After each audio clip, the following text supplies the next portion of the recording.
Alors, je voudrais prendre un moment pour vous souhaiter à tous et à toutes la bienvenue, et tout particulièrement à Philippe de Montebello, ancien directeur du Metropolitan Museum of Art, qui est parmi nous ce soir. Il m'a inspiré, ainsi que beaucoup d'autres, à devenir directeur du musée. Et je voudrais profiter de cette occasion pour le remercier de m'avoir aidé dans mon parcours. Merci, cher Philippe.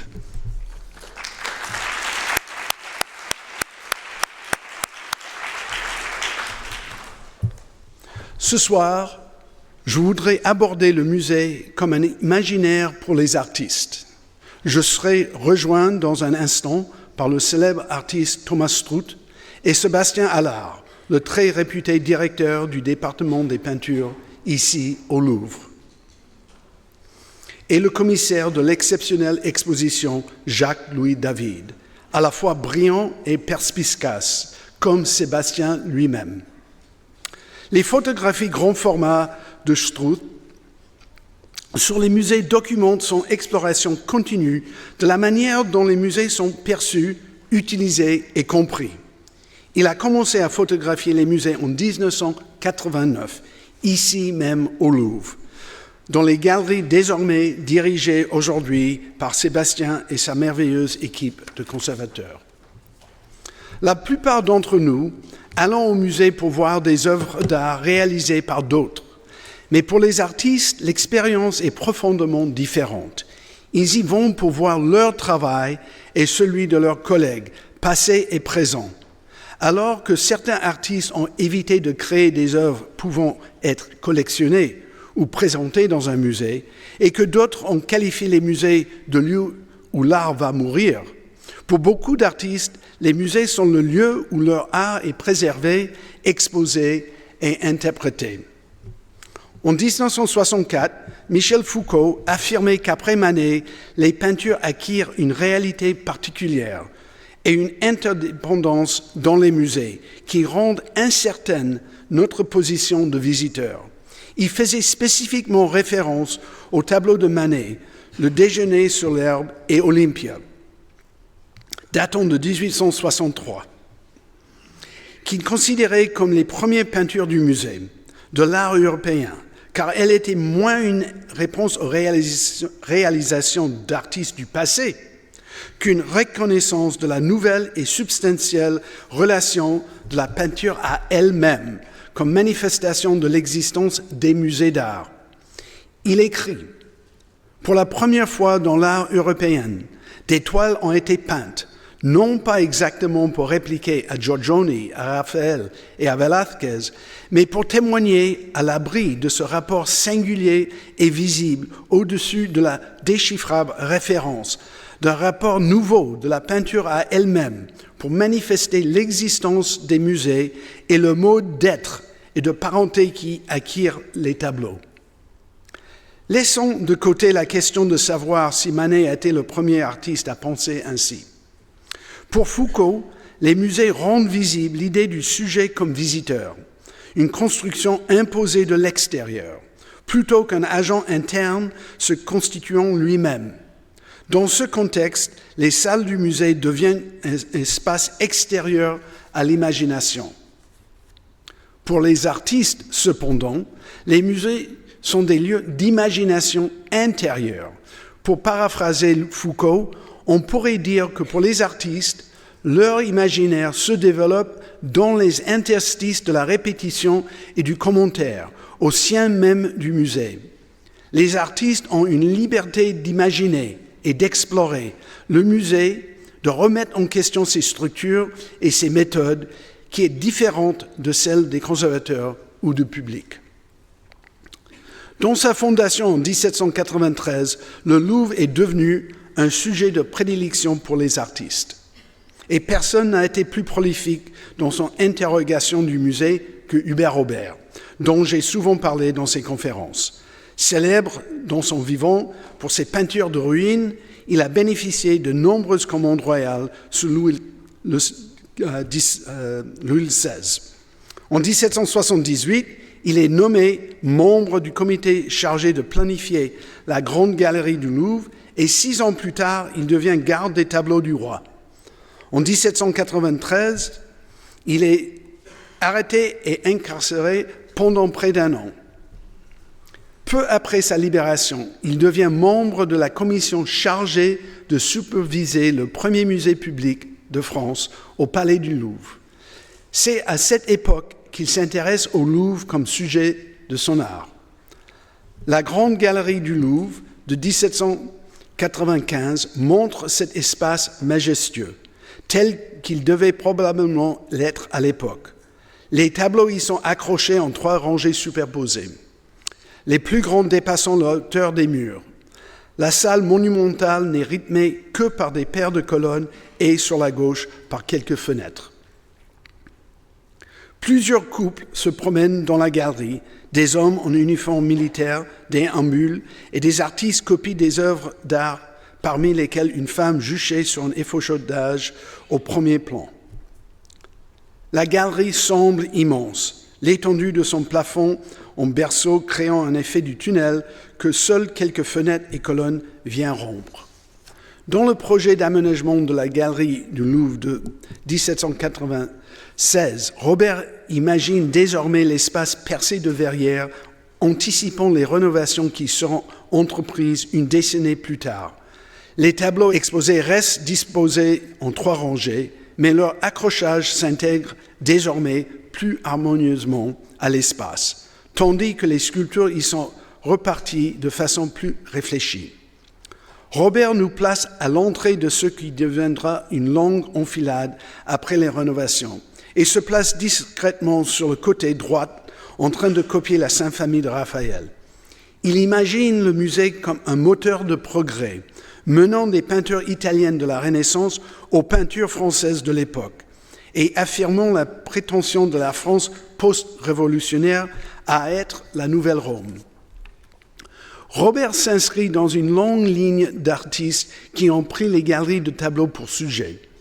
Voici les archducs Albert et Isabelle visitant le cabinet d'un collectionneur de Jan Bruegel l'Ancien et Hieronymus Franken, datant de 1621 à 23.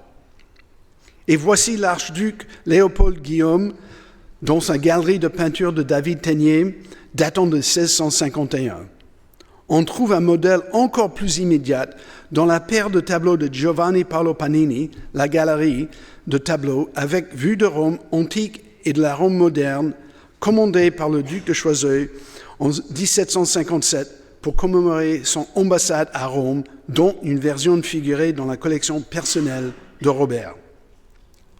Mais Robert n'a pas seulement imaginé le Louvre reconfiguré, il l'a également imaginé en ruine, changeant la temporalité d'un futur proche à celle d'un avenir lointain. À la place des verrières lumineuses, le toit s'est effondré. Presque toutes les œuvres d'art ont disparu. Il ne reste que quelques traînards campés parmi les statues brisées et les fragments architecturaux, et un jeune artiste qui dessine la seule œuvre d'art demeurée intacte, l'Apollon de Belvédère, célèbre statue rapportée de Rome à Paris par Napoléon en 1796. En imaginant le musée comme sa propre ruine, en voyant dans son expansion sa propre destruction, Robert jette les bases de ce qui, 200 ans plus tard, deviendra pour de nombreux artistes la pratique de la critique institutionnelle, comme je l'ai suggéré dans ma conférence de lundi dernier. Une deuxième version de Louvre en ruine offre une vision encore plus désolée. L'artiste et la plupart des passants ont disparu, les fragments de l'architecture brisée semblent plus grands et occupent davantage le premier plan. Le plafond est désormais envahi de végétation et un feu brûle en arrière-plan, soulignant l'état de ruine du musée et, par association, de la société dans son ensemble. Au cours des 2 siècles suivants, les artistes ont continué à faire du Louvre leur sujet. Samuel Morse, par exemple, a imaginé le Salon Carré en 1833 tel qu'il aurait souhaité qu'il soit aménagé avec ses chefs-d'œuvre préférés. Et nous pouvons également citer Jean-Baptiste Camille Corot, Henri Cartier-Bresson et plus récemment Walid Rad. Le dernier a été invité par le Louvre en 2012 à produire une exposition en réponse à l'ouverture de la nouvelle aile islamique du musée.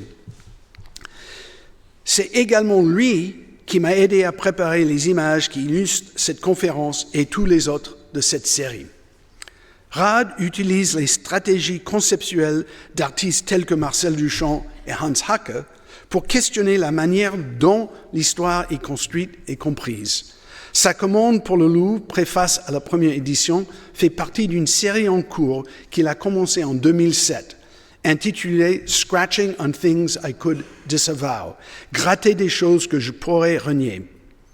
Les nouvelles galeries du Louvre ont été financées en grande partie par la fondation saoudienne du prince Al-Walid bin Talal Al Saoud. Elles réunissent pour la première fois une vaste sélection de quelques 18 000 objets islamiques appartenant au Louvre, dont les origines remontent à 1893. Rad était fasciné par l'intersection entre l'art, l'histoire, la politique et le financement saoudien. Il a créé un certain nombre d'objets en réponse à sa compréhension de ce qu'il voyait. Parmi ceux-ci, on trouve une série de silhouettes architecturales métalliques, de murs et de portes qui projettent des ombres dramatiques, des vidéos d'objets en cours de restauration et des photographies d'œuvres de la collection qui se sont en quelque sorte hybridisées avec d'autres œuvres de la collection. Ce que Rad voulait vous faire voir, c'était l'arbitraire et l'instabilité de la catégorie ou de l'idée de l'art islamique. Les changements physiques des objets que Rad documente pour nous comme une austère dague égyptienne du XVIIIe siècle qui devient spectaculairement florale avec le motif d'une reliure indienne ou un casque métallique qui a pris la translucidité d'un récipient en cristal de roche, signale ce que la chercheuse Elissa Adami appelle la profonde fracture qui sépare le présent du passé des œuvres et l'impossibilité d'un simple retour à la tradition qu'elles représentent. Les fabulations de Rad, pour reprendre un terme de la chercheuse américaine Saidia Hartman, visent à remettre en question la manière dont l'histoire de l'art est écrite, la manière dont les taxonomies de l'histoire de l'art européen sont imposées à l'art d'autres parties du monde et la manière dont des sommes d'argent colossales transforment le développement et la perception de la culture. Ces fabulations font également partie intégrante du palimpseste d'images que vous voyez et qui, je l'espère, contribuent à la visualisation des nombreux imaginaires qui sont au cœur de ces conférences.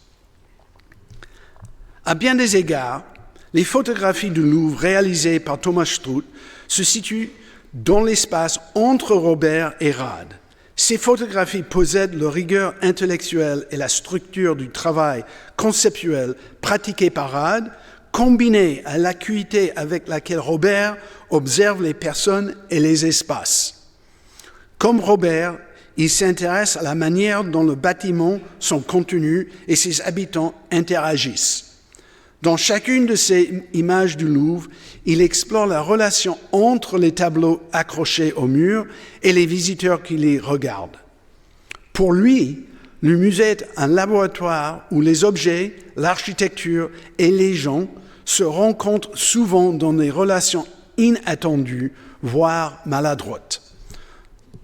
Dans Louvre 1, l'accent est mis sur l'échelle de la galerie et la façon dont certaines personnes regardent les œuvres d'art. D'autres se promènent dans la galerie et d'autres discutent encore assis. Voici une image de Thomas avec son appareil de photo pour vous donner une idée de la taille de son appareil et le travail qu'il doit faire pour l'utiliser. Dans Louvre 2, l'attention se porte sur un groupe d'étudiants et leurs professeurs assis par terre. Nous sommes envahis par un sentiment de petitesse face à l'immensité des œuvres exposées. Dans Louvre 3, Struth attire notre attention sur les personnes assises sur des bancs et la façon dont elles regardent les œuvres, accrochées au mur, tandis que dans sa dernière image du Louvre, un groupe de touristes se trouve face au grand tableau de Géricault, le radeau de la Méduse. Chacune de ces images révèle un aspect différent de l'expérience muséale, qui est amplifié lorsque ces images sont exposées dans un musée où les visiteurs se retrouvent face à d'autres visiteurs en train de regarder les œuvres d'art. C'est un genre de miroir répliqué. L'idée derrière ces photographies du musée, selon Thomas, était de sauver les chefs-d'œuvre du destin de la renommée, de les affranchir de leur statut de peinture iconique, afin de nous rappeler qu'il s'agisse d'œuvres créées à une époque contemporaine par des artistes qui mènent une vie ordinaire. Au cours des 3 années suivantes, Thomas a poursuivi son projet, qu'il a simplement intitulé Museum Photographs, dans plusieurs autres musées, notamment la National Gallery à Londres, l'Art Institute of Chicago et la Galerie dell'Accademia à Venise. En 1999, il a vu la liberté guidant le peuple de Delacroix, alors prêtée au Musée national de Tokyo, et a aussi demandé au Louvre l'autorisation de le photographier. Heureusement, ils l'ont donné permission. Cela a donné lieu à une deuxième série de Museum Photographs qui concentrait principalement sur une seule œuvre d'art. La plus frappante est Self-Portrait, prise à l'Alte Pinakothek de Munich en 2000. On y voit le bras gauche et une partie du dos de Struth devant l'autoportrait d'Albrecht Dürer, datant de 1500. Chaque fois que je regarde cette image, je pense à un tableau de Rembrandt représentant Aristote contemplant le buste d'Homère. Ces 2 œuvres traitent du processus créatif et de la transmission de savoir d'un génie créatif à un autre à travers le temps et l'espace. En 2004, Thomas a commencé une autre série connexée, intitulée Audiences. Dans ces photographies, l'accent est entièrement mis sur les visiteurs des musées. On les voit à la Galerie dell'Accademia de Florence, contemplant avec ravissement le David de Michel-Ange, ou à l'Ermitage de Saint-Pétersbourg, serrés les uns contre les autres en écoutant une audio guide. Chaque photographie est prise du point de vue des œuvres d'art elles-mêmes. Ce que nous voyons ici, c'est le musée tel qu'il apparaît à une œuvre d'art. En inversant la relation entre l'art et les personnes, les photographies de Thomas nous obligent à réfléchir à notre comportement dans les espaces publics, comment nous nous habillons, à qui nous parlons et ce que nous faisons. Il nous rend sensibles à l'expérience du musée et à la relation que nous entretenons avec les œuvres que nous contemplons. Je suis ravi maintenant d'être rejoint par Thomas et Sébastien, et je vous laisse avec ces images de Thomas alors qu'il monte sur scène. Ces images seront notre point de départ.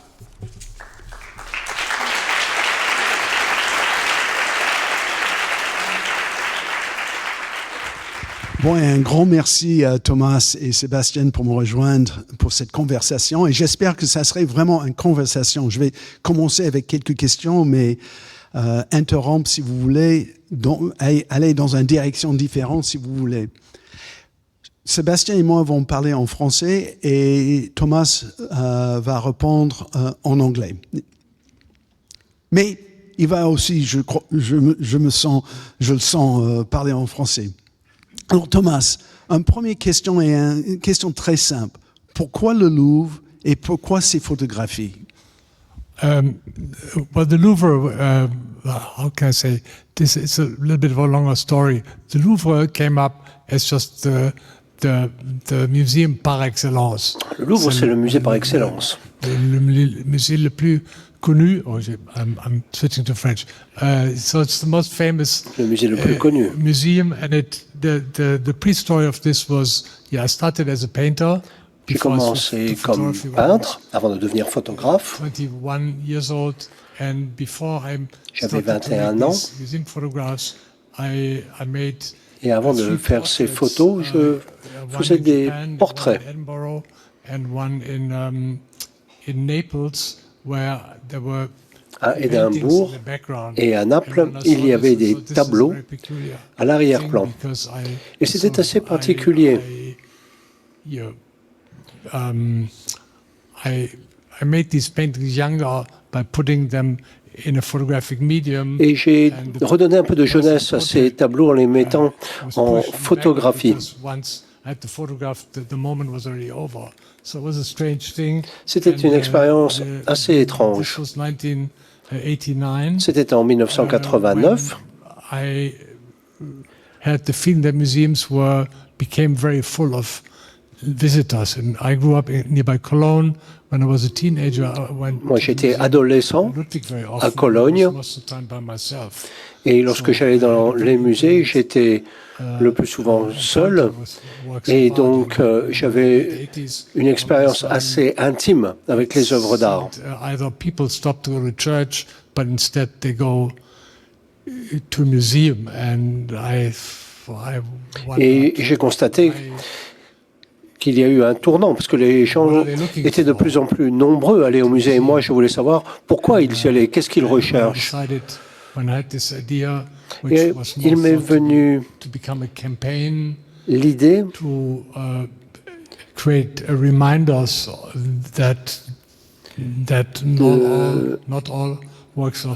rappeler que toutes les œuvres d'art ne sont pas intimidantes. Je voulais montrer que les œuvres d'art sont représentatives de la vie à laquelle vivaient les artistes. Sébastien, quand vous regardez les photographies de Thomas de vos galeries même, qu'est-ce que vous voyez dedans qui est peut-être différent de votre moyen de regarder les œuvres, ou est-ce que c'est pareil? Non, c'est très différent parce que les photos de Thomas placent immédiatement à distance. Donc physiquement même, lorsque nous on traverse les galeries, soit on les traverse vides, mais on les traverse, on est toujours où on bouge les œuvres. Mais là, on est face à des images. En fait, ce qui me frappe beaucoup dans certaines de ces images, c'est l'ambiguïté. C'est qu'on ne sait pas très bien quel est le sujet. Est-ce que c'est le visiteur? Est-ce que c'est l'œuvre? Et qu'on a mis en image ici, et le lieu aussi, la tension entre ces trois choses. Et ce qui est très fort, notamment dans la série... pas nécessairement dans les séries du Louvre, mais dans la série de Chicago ou dans la série de la National Gallery ou dans la photographie de la National Gallery de Londres, c'est qu'on pourrait se dire qu'avec la massification du public que vous évoquiez, qu'on voit ici sur les photos à l'écran, finalement l'aura de l'œuvre en quelque sorte se perdait. Et que dans un certain nombre de photographies, finalement c'est l'œuvre qui domine, et que quand on traverse un musée, et c'est comme un négatif photographique de l'expérience physique d'un musée surpeuplé, où le bruit, la fatigue, le nombre de personnes, en quelque sorte, fait oublier ce pouvoir de l'œuvre. Et dans votre photographie, c'est un peu l'impression inverse qu'on a quelquefois, puisque l'œuvre devient le point focal, pas nécessairement le centre, mais en tout cas autour duquel le reste se construit, et en particulier les actions ou les postures, les couleurs, voire des visiteurs. Okay, I mean, for me, in all these photographs, I mean, I was more or less standing there with a 4x5 or 5x7 camera, or 8x10.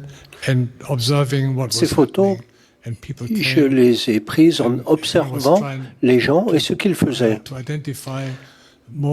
Je cherchais à identifier des moments où l'œuvre et un groupe de visiteurs formaient un récit. Dès qu'il y avait quelque chose d'intéressant qui se produisait, je prenais une photo. À mes débuts, le matériel photographique était assez cher et je ne pouvais pas me permettre de faire beaucoup de photos. Dans la série Louvre 1,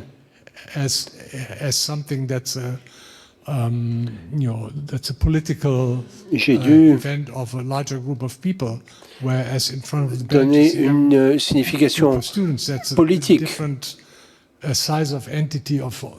Quand vous avez un groupe d'étudiants, c'est un groupe de personnes différentes. Ici, ce sont des jeunes citoyens qui, plus tard, à l'âge adulte, assumeront des responsabilités importantes dans la société. Cette photo que vous voyez avec le radeau de la Méduse, avec un groupe de touristes japonais,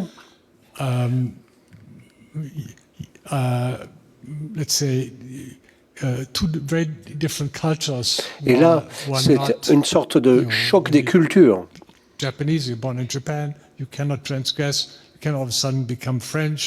Quand on est japonais, on ne peut guère aborder le tableau de Géricault de la même façon que si on est français. On sent une certaine intimidation de la part de certains de ces touristes dans leur relation à cette œuvre.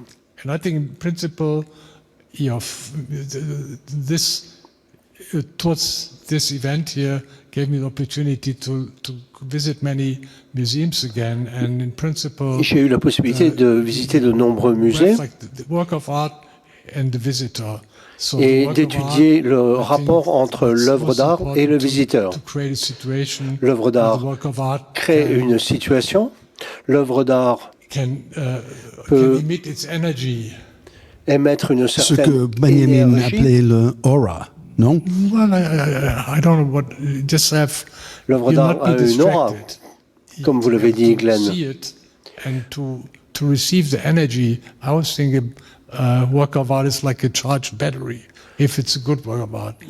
Si l'œuvre d'art est une œuvre de qualité, c'est un petit peu comme une batterie chargée qui émet de l'énergie.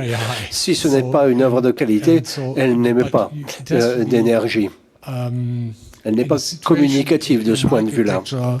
In a visual context and in an order in a surrounding that it can shine and be. Il en va de même pour une œuvre architecturale qui a une aura dans son environnement. Kind of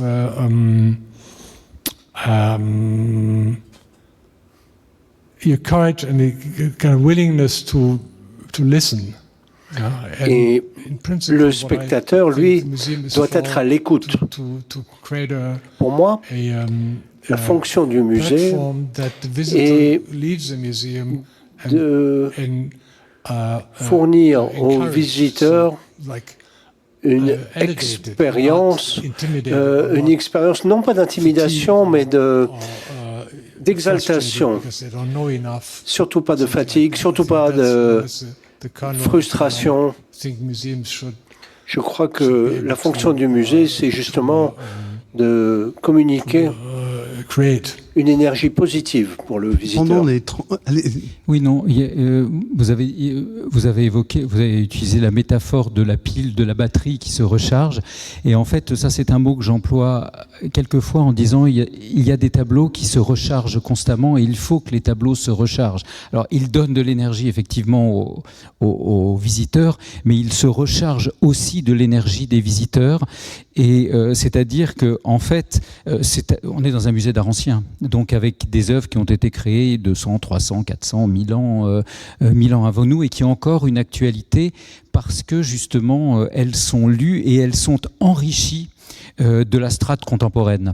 Et c'est particulièrement le cas du radeau de la Méduse, c'est-à-dire que c'est là aussi que la question des imaginaires et des imaginaires collectifs rebondit. C'est créé en 1819, c'est une critique évidemment du gouvernement de la Restauration, un gouvernement incompétent, etc., qui mène la France à la catastrophe. Bon, ça c'est 1819, mais ça a été, on avait eu toute une série d'actions qui avaient été organisées autour de Toni Morrison au moment de ce qu'on avait appelé à l'époque la crise des banlieues, et ça apparaissait comme un tableau caractéristique de ça, et aujourd'hui on le voit avec l'œil et avec tout ce qu'on sait des migrations en Méditerranée, des gens qui meurent en Méditerranée, et donc l'œuvre gagne tout le temps cette actualité. Et le métier de conservateur, dont je n'aime pas ce titre, j'avais fait une conférence qui disait pourquoi un conservateur ne doit pas être conservateur. Parce que notre métier, justement, c'est pas de conserver les œuvres, de les mettre dans du formol, mais d'être attentif à leur capacité à se recharger comme des batteries, à recharger le public. Et donc ça nous oblige à aussi imaginer dans 10 ans, dans 20 ans, la forme, en fait, elle a une forme physique, mais elle a une forme imaginaire, en fait, qu'elle pourra prendre. Et ça a une incidence tout à fait directe, c'est-à-dire quand on restaure une œuvre, donc on va retirer des choses, il faut pouvoir laisser les possibles d'une autre interprétation, parce que nous sommes nous-mêmes conditionnés par les interprétations de notre contemporanéité, mais imaginer des possibles, ne pas les fermer en tout cas. C'est peut-être ça l'aura, c'est peut-être ça une partie de l'aura. Voilà. Il me semble, oui. Et dans votre métier, vous avez des choses qui sont disponibles à vous pour aider cette charge. Quand vous faites un accrochage et quand vous voulez mettre en valeur une œuvre extraordinaire comme le Jéricho, vous pensez à quoi? À d'autres œuvres, à la lumière, aux couleurs des murs? Que sont vos buts pour aider cette charge à se diffuser? En fait, c'est tout ça. C'est les œuvres qui vont venir avec elle. Déjà, il y a un acte d'autorité qu'on fait qui est de dire ce qui est présenté et ce qui ne l'est pas. Donc là, déjà, c'est l'acte le plus fort probablement. Et ensuite, c'est un peu tout ça, c'est la lumière, ce à quoi ça va voisiner. Le musée, c'est aussi un espace qu'on parcourt, donc c'est long, c'est fatigant, où est-ce qu'on va arriver? Et puis, dans le cas du Louvre, vous l'avez un petit peu évoqué dans la présentation, c'est aussi la force symbolique. Donc certaines œuvres participent de la force symbolique du Louvre. Donc c'est un petit peu tout ça. Et une chose, là aussi, c'est importante dans un accrochage, c'est de laisser des possibles ouverts, donc une capacité d'imagination ou de projection du spectateur. Et je crois, mais ça a été très long à pouvoir le comprendre, maintenant au bout de 30 ans dans cette maison, c'est que je pense qu'il faut être, quand on fait un accrochage, la neutralité, ça n'existe pas. Donc, d'une part parce qu'on est conditionné, mais aussi, donc je pense qu'il faut aussi affirmer quelque chose et être engagé dans ce qu'on montre, parce que dans ce qu'on montre, ce qu'on ne montre pas, comment on le montre et ce qu'on veut dire avec un tableau. Donc en fait, on fait un accrochage qui donne une idée générale des grands principes de l'histoire de l'art ou des grands fils, mais qui soit suffisamment ouvert pour permettre au public, d'une certaine manière, de déconstruire et de se reconstruire son propre musée. Peut-être que c'est ça aussi un peu Hubert Robert. Parce que là, vous avez présenté dans l'ordre, on a le musée construit et le musée détruit, dans 100 ans, 200 ans, 300 ans, mais la dernière fois, vous l'avez présenté dans l'autre sens. Ça m'avait beaucoup frappé. Le musée détruit et en fait quelque chose d'autre, un autre musée qui naissait. Voilà, c'est peut-être la métaphore du rapport, de la relation qu'entretient le conservateur, l'œuvre et son public, et les publics, le public. Thomas, ça fait une trentaine d'années que vous êtes dans les musées, peut-être même plus, mais une trentaine d'années que vous êtes dans le musée comme artiste en regardant qu'est-ce qui se passe. Que sont les changements qui vous a frappé le plus quand vous regardez, pas uniquement le Louvre, mais tous les musées dans lesquels vous travaillez, vous visitez? Well, I think, for an artist, when I start to think about after we got decided that we do this together, the first thing that came up was from. Quand nous avons commencé à travailler sur ce projet, nous avons évoqué le fait que pour l'artiste, le musée est comme une école. L'artiste qui va dans un musée se nourrit de l'histoire. Il y a une réflexion de l'histoire. Donc c'est un système de coordonnées. L'abscisse est d'ordonnées, si vous voulez.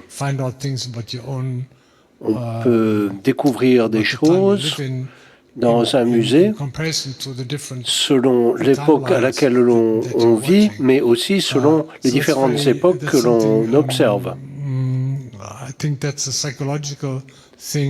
Il s'agit là d'un phénomène psychologique qui est à l'œuvre.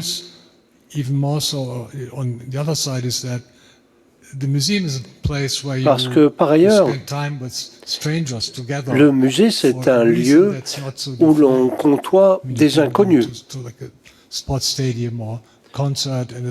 Dans un concert ou un stade, là aussi, on côtoie des gens, mais on sait ce qui va se passer. Dans un musée, on ne sait pas ce qui va se passer. Et pourtant, on côtoie des gens qu'on ne connaît pas. Et on ne sait pas pourquoi les gens sont là.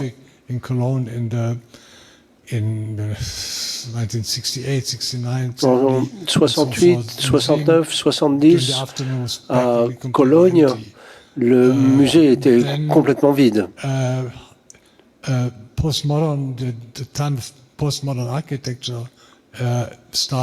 Puis est venue l'époque de l'architecture postmoderne. Les musées ont pris une forme complètement différente. Il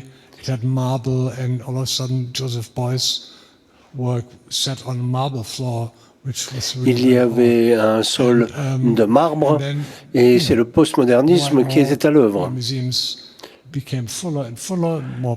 Petit à petit, les musées se sont remplis, se sont peuplés.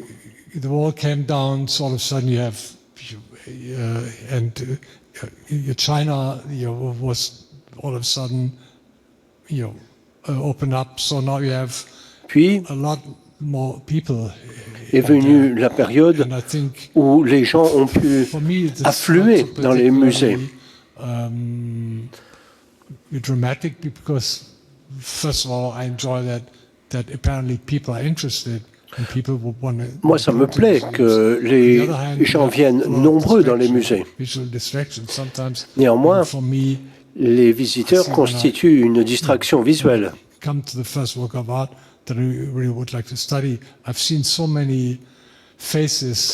Mais moi, quand je regarde une œuvre d'art dans un musée, moi, je vois tant de visages et tant de visiteurs que je suis d'emblée épuisé, si vous voulez. Visuellement, je suis quelque peu épuisé, lassé. MoMA had two extensions. I mean, it would be interesting to hear from you because you were at the Museum of Modern Art for 30 years. What your own experience is. Vous, au MoMA, vous avez passé 30 ans et vous avez vécu des expériences nombreuses et intenses quant à l'organisation de la muséographie et de l'organisation du flux de visiteurs, n'est-ce pas? C'est énorme pour tous les musées, surtout les musées qui ont un grand public. On a un public, mais le Louvre, c'est encore une autre échelle.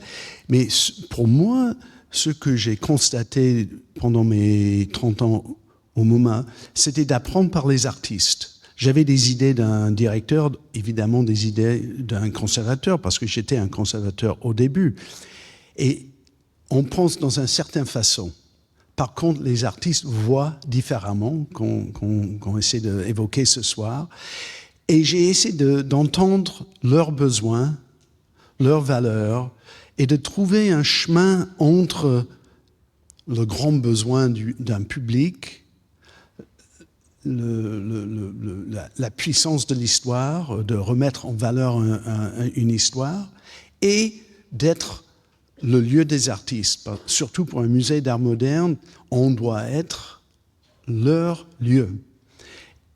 Et j'ai changé beaucoup pendant ces 30 ans. Mes opinions ont changé énormément. J'ai commencé à comprendre que les musées étaient des imaginaires. C'était des idées construites. Évidemment, on avait des objets, il y a un bâtiment, il y a toutes ces choses qui sont des faits, mais à la fin, c'était un imaginaire et c'était à nous de le construire.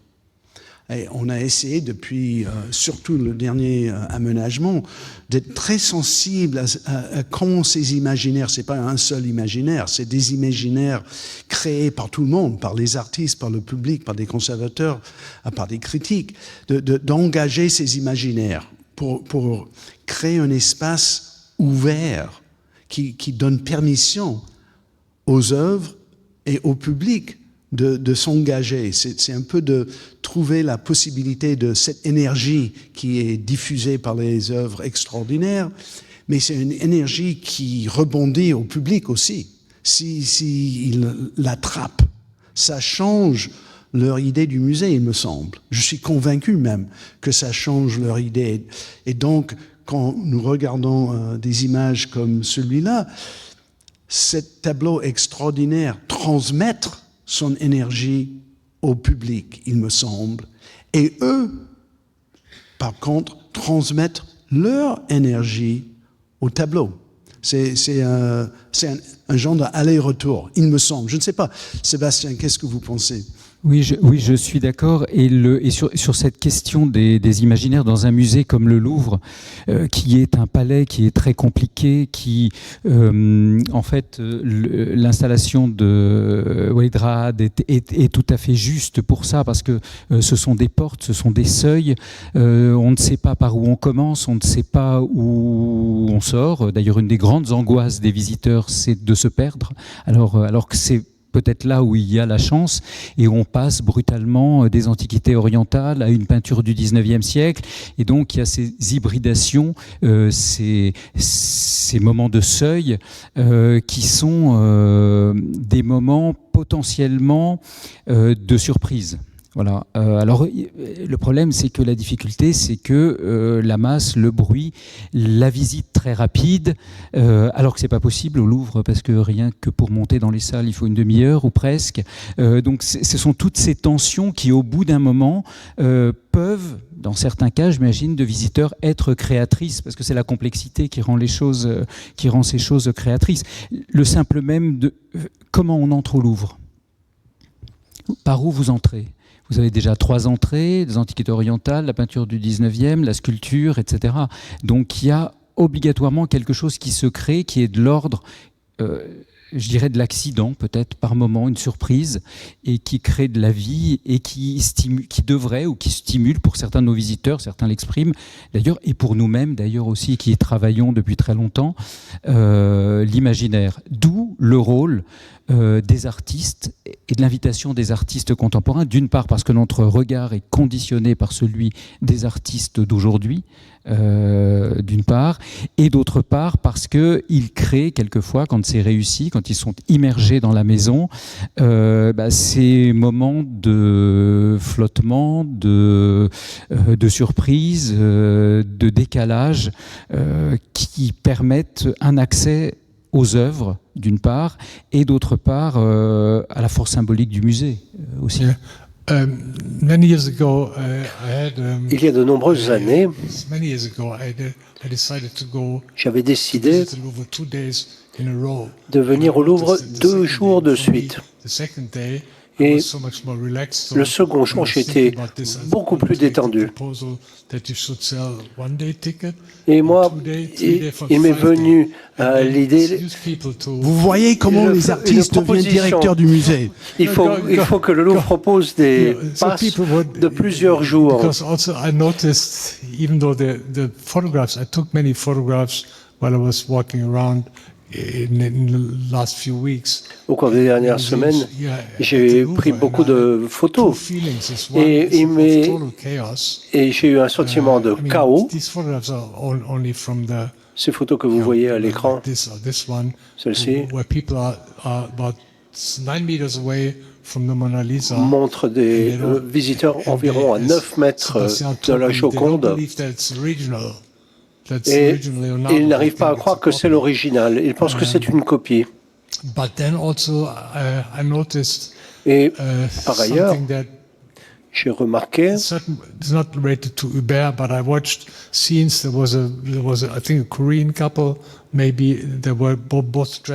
il y avait un couple coréen, très bien habillé, très élégant, tout en blanc, qui déambulait, qui posait, et je voyais là quelque chose de très positif, des situations où ces gens-là se sentaient un petit peu chez eux. Ils sont en public, mais en présence de l'art, comme si c'était dans la rue. Et ainsi, l'espace muséal devient un petit peu comme une rue. Et moi, je trouvais que c'était très positif.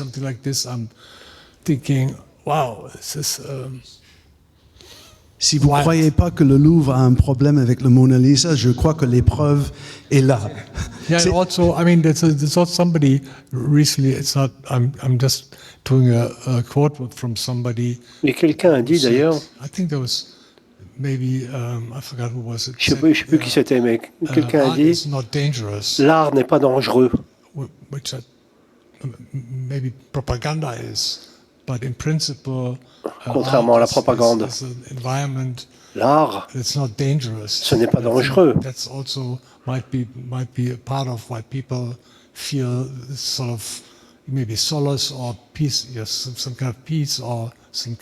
C'est pourquoi les visiteurs ressentent sans doute un sentiment de paix.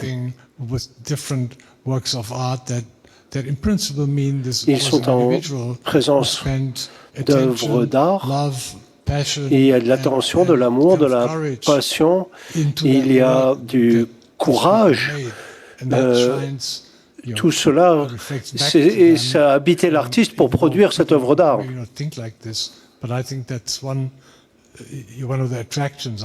Et c'est une des raisons qui rend l'art si attirant. Les gens sont attirés par cela. Quand vous avez pris ces photos avec un iPhone au lieu de votre appareil énorme, est-ce que ça a changé le moyen dans lequel vous avez vu les objets et le peuple? Well, you know, it's a very strange thing. C'est assez étrange pour moi. En fait, c'est assez facile à expliquer. Quand j'ai fait ces premières photos, il n'y avait pas de smartphone, donc je n'avais pas le choix. J'avais un appareil photo, point final. Maintenant, j'ai beaucoup plus d'expérience. Mon œil est beaucoup plus aguerri. Et j'aime bien le travail de composition.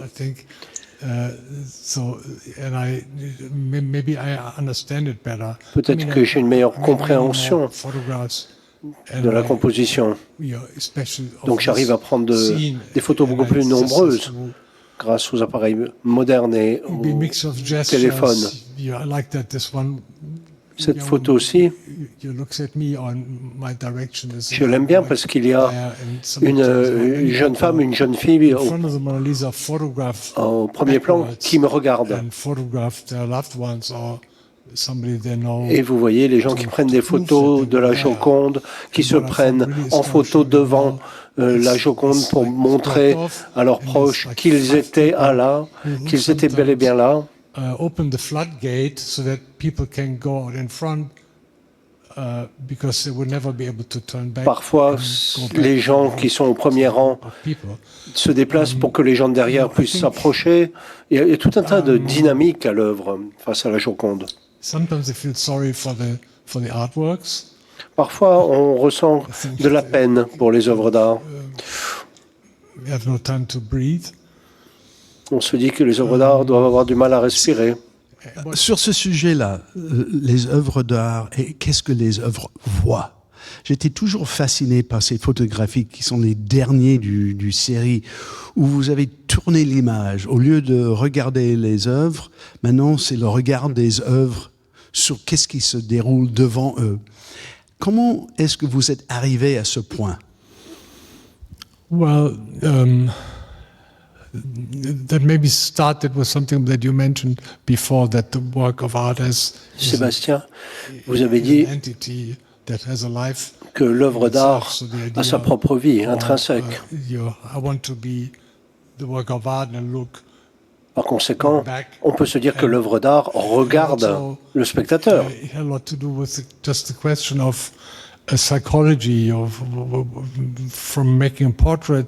And standing there with a large camera and je vous ai dit que au début de ma carrière, je faisais des portraits. Et quand on a un appareil photo et qu'on essaye de faire un portrait de famille, on attend le moment parfait où chacun des visages sera comme il faut pour la photo. Bon. Mais j'ai évolué et moi je m'intéresse à ce moment psychologique et je voulais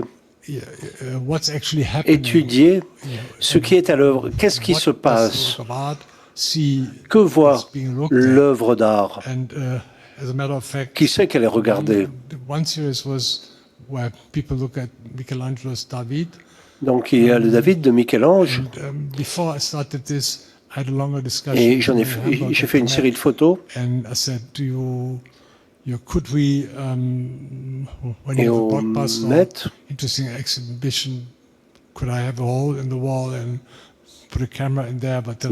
j'ai demandé si je pouvais prendre une photo dans un trou qu'on ferait dans le mur. Évidemment, il y a eu tout un tas de problèmes juridiques qui m'ont empêché de faire ça. Mais s'agissant du David de Michel-Ange, j'ai posé une caméra sur un trépied.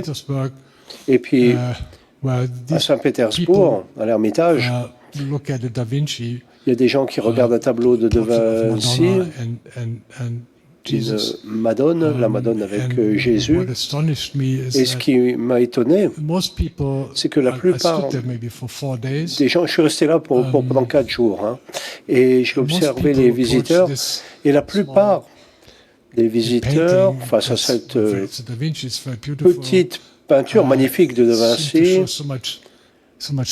semblent ressentir de la douleur. C'est très, très bizarre, très étrange. Les visiteurs sont, comment dire, frustrés de ne pas être suffisamment attirés, coupables, ils se sentent coupables de ne pas savoir quoi penser.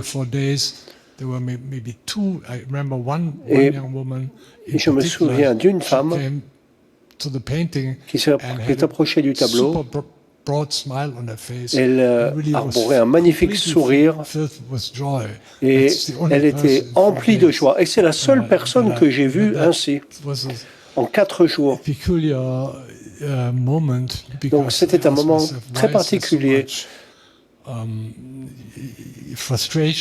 Donc, je me suis posé la question de savoir pourquoi les gens ressentent-ils autant de frustration face à une œuvre d'art. Moi, je crois qu'une œuvre d'art, et a fortiori les chefs-d'œuvre, doivent communiquer de la confiance, de la joie, de l'optimisme, d'une façon générale. On a parlé il y a quelques semaines au sujet de la vie des objets, la vie d'art. Et il me semble que le projet de Thomas est de donner, ou même redonner, la vie aux objets. Et quand vous êtes dans vos galeries, quand vous êtes en train d'installer une exposition, est-ce que vous entendez les objets? Est-ce qu'il y a un bruit? Est-ce qu'ils vous parlent d'une certaine façon? Oula. Probablement oui. Enfin, c'est vrai qu'on finit par avoir un rapport particulier. Alors, on est toujours pris entre ce rapport particulier qu'on a avec certains objets, certaines œuvres, des amours qui deviennent des amours, en 2 mots, qui deviennent des amours au bout d'un moment. Et en fait, on est effectivement dans un rapport en fait personnel aussi avec un certain nombre d'œuvres. Et par exemple, cette photo-là, en fait, vous identifiez le spectateur ou le conservateur qui l'accroche finalement à l'œuvre elle-même. Donc c'est évidemment le point de vue de la Madone de Léonard, mais c'est en même temps vous-même. Enfin, vous projetez c'est-à-dire, moi je suis spectateur, je suis comme ça aussi. Donc quel est mon propre rapport de spectateur? Et dans un certain nombre de vos photos, c'est vrai qu'on s'interroge, même en tant que professionnel des musées, en disant mais alors moi, quand je vais visiter un musée, comment je suis? Voilà, qu'est-ce que je fais? Parce que là, vous me parlez des œuvres du Louvre, donc des œuvres que je fréquente quotidiennement, enfin, ou presque, mais dans d'autres endroits, en tant que spectateur, alors comment je fais? Est-ce que je veux tout voir? Est-ce que moi-même, mon temps est le temps de l'urgence parce que je sais que dans tel ou tel musée, je ne viendrai qu'une fois? Ou est-ce que j'accepte de me perdre? J'accepte de perdre du temps, j'accepte de ne pas tout voir. Et même en tant que professionnel des musées, c'est des expériences, enfin c'est des choix en fait, qu'on fait par exemple si on va à l'Ermitage ou dans des grands musées ou le Met, et on sait qu'on n'y va qu'une seule fois, eh bien alors qu'est-ce qu'on fait? Voilà. Et donc de ce point de vue-là, et c'est très difficile, vous disiez avoir une entrée, 2 entrées, 3 entrées, 4 entrées, 5 entrées, enfin des billets vendus pour plusieurs jours.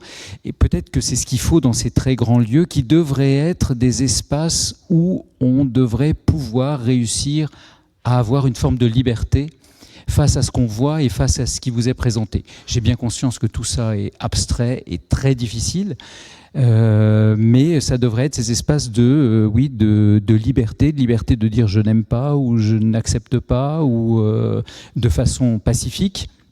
C'est les musées sous tension qu'on évoquait, mais je pense que ça c'est en tout cas un des objectifs, un des idéaux, au-delà même du fait d'exposer des œuvres, d'expliquer des choses qu'on doit ou qu'on devrait se donner en tant que conservateur. Yeah, I think that there was also one thought. Il me vient une autre réflexion. I wanted my campaign of the museum photographs to be that I observe that people go to the museum and they think that they have to pay attention to every work along the wall. Alors on peut penser que certaines personnes viennent au musée, se sentent le devoir de regarder chaque tableau avec beaucoup d'attention. D'autres recherchent le tableau qui va leur plaire le plus. Il y a des gens qui vont passer devant le radeau de la Méduse sans y prêter attention parce qu'ils recherchent autre chose.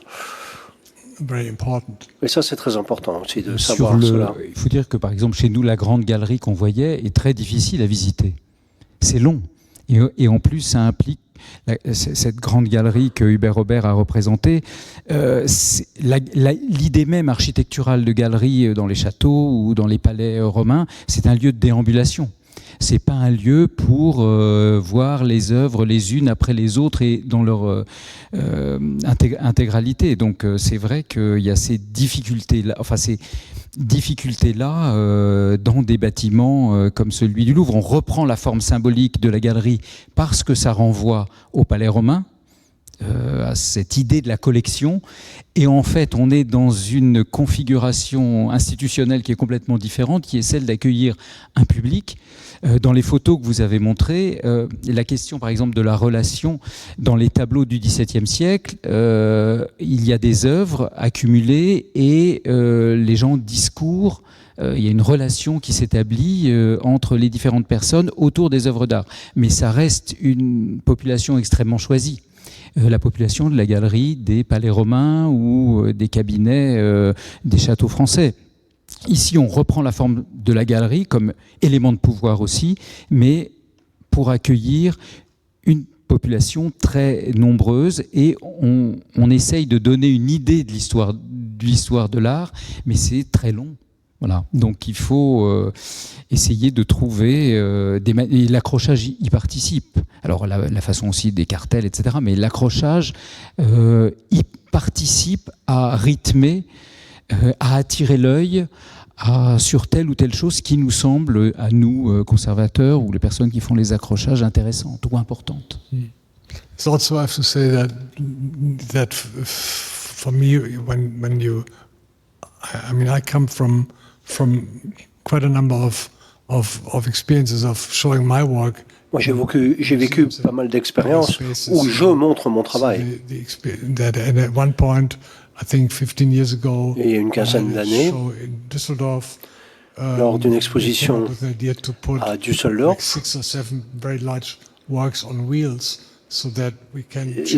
Les responsables de l'exposition ont eu l'idée de mettre 5 ou 6 de mes photos en grand format sur des roues pour pouvoir les déplacer, pour donner une expérience idéale aux spectateurs selon leur désir.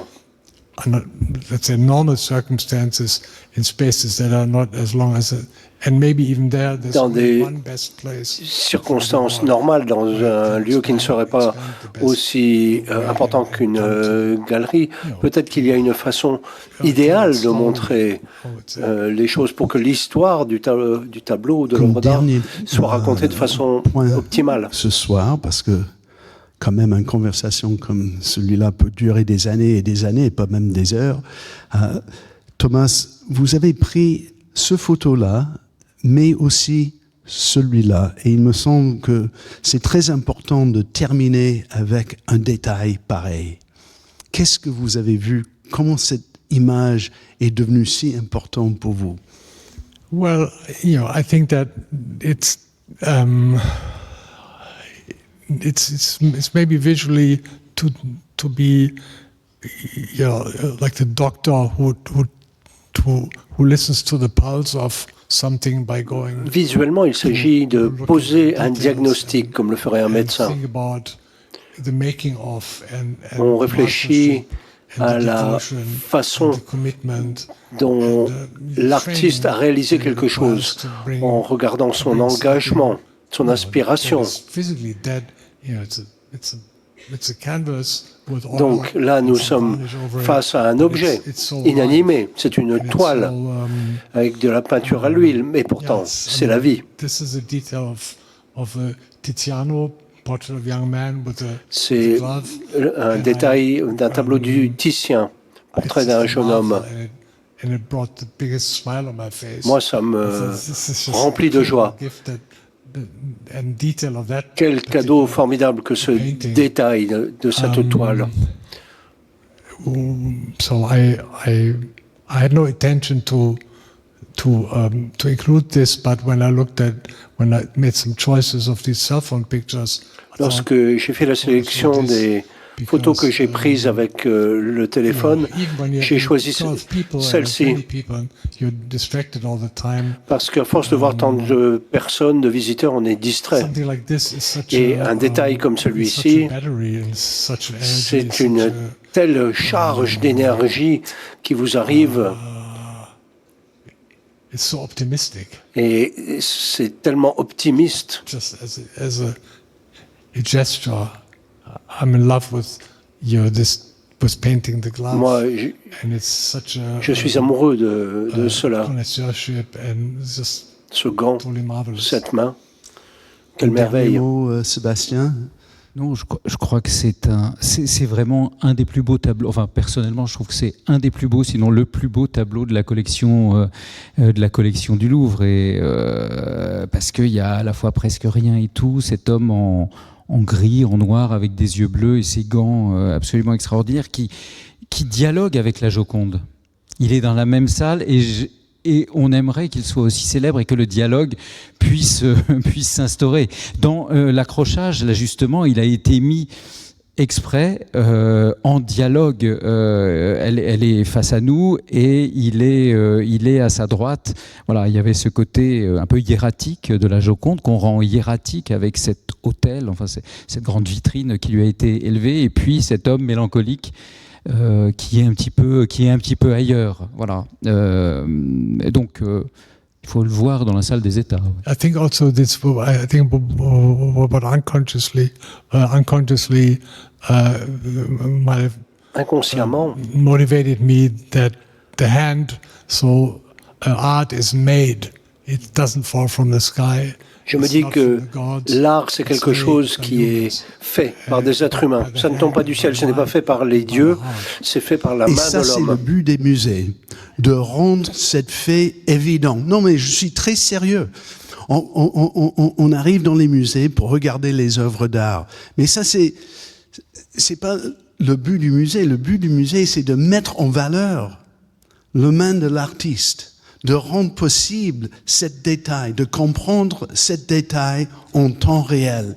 Et il me semble que ça prend un photographe comme toi, Thomas, pour nous mettre conscients de l'importance de cet détail, de cet événement qui se déroule quand on regarde les œuvres d'art avec nos yeux.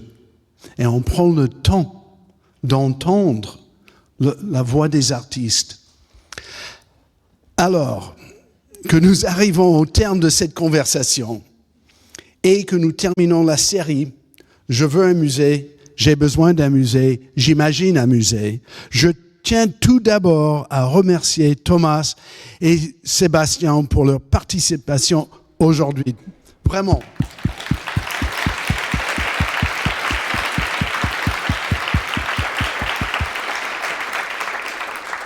Leurs observations et leurs réflexions ont mis en lumière certaines des façons dont les artistes interagissent avec le musée et créent leur propre imaginaire.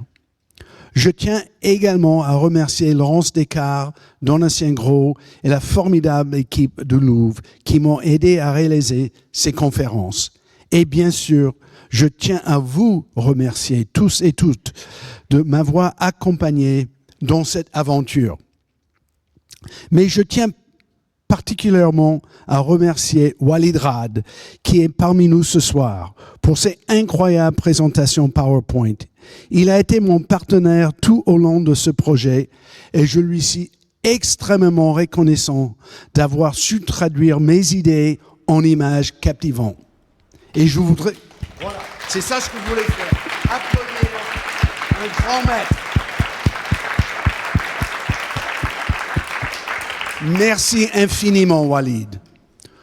Au cours des 2 dernières semaines, j'ai essayé d'examiner la manière dont les musées sont imaginés par leur public, leur personnel, leurs critiques et les artistes, en m'appuyant sur mon expérience au Museum of Modern Art et en m'intéressant aux travaux d'André Malraux et d'Andrea Geyer. Nous avons voyagé de Paris à New York, puis nous sommes revenus en passant par Sao Paulo, Copenhague, Lisbonne et bien d'autres endroits.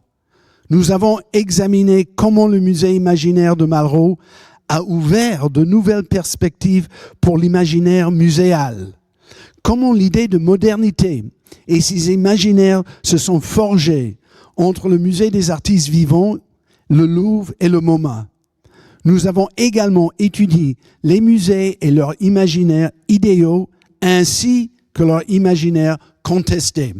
Et enfin, ce soir, comment des artistes tels que Thomas Struth imaginent le musée. Nous avons vu comment des critiques tels que Charles Baudelaire et Paul Valéry percevaient le musée et comment des écrivains tels que Proust comprenaient que notre imagination nous permette de découvrir de nouveaux mondes en s'ouvrant au regard des autres. J'ai essayé de fournir un cadre théorique pour les imaginaires créés par les musées et leurs différents publics en m'appuyant sur les travaux de penseurs tels que Homi Bhabha et Édouard Glissant, entre autres, et afin de montrer à quel point le musée peut être malléable et fascinante. J'espère que ces conférences vous ont montré comment la conception du musée des Beaux-Arts, telle qu'elle a été héritée des Lumières et dont le Louvre est le modèle, doit être repensée à l'aune d'une plus grande porosité entre les différents récits, les vérités dont ils sont porteurs et les perspectives culturelles variées qu'ils abritent et accueillent. Ma proposition était la suivante. Les musées sont à envisager comme un ensemble de relations possibles. Cela veut dire que les musées doivent d'abord être définis en termes conceptuels. Ils sont des lieux imaginaires qui négocient entre des idées abstraites, comme on a parlé ce soir, la réalité concrète des œuvres d'art et des espaces dans lesquels elles se trouvent, et la manière dont les visiteurs s'approprient les philosophies que le musée reflète. Au-delà de la monumentalité, au-delà de leur collection, les musées sont des constellations de possibles imaginés, de ce que j'appelle des imaginaires.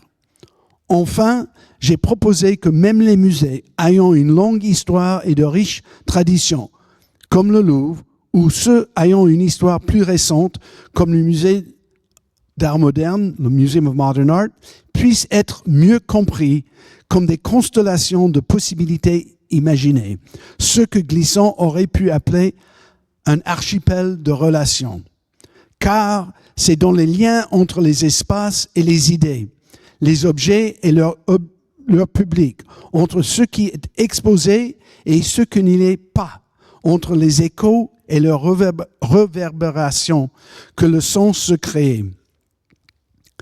J'ai commencé ces conférences par une citation de Proust. Alors, permettez-moi de terminer avec elle ce soir, car elle résume bien ce que j'ai essayé d'expliquer. Le seul véritable voyage, écrit Proust, le seul bain de jouvence, ce ne serait pas d'aller vers de nouveaux paysages, mais d'avoir d'autres yeux, de voir l'univers avec les yeux d'un autre, de voir l'univers avec les yeux d'un autre. Merci beaucoup.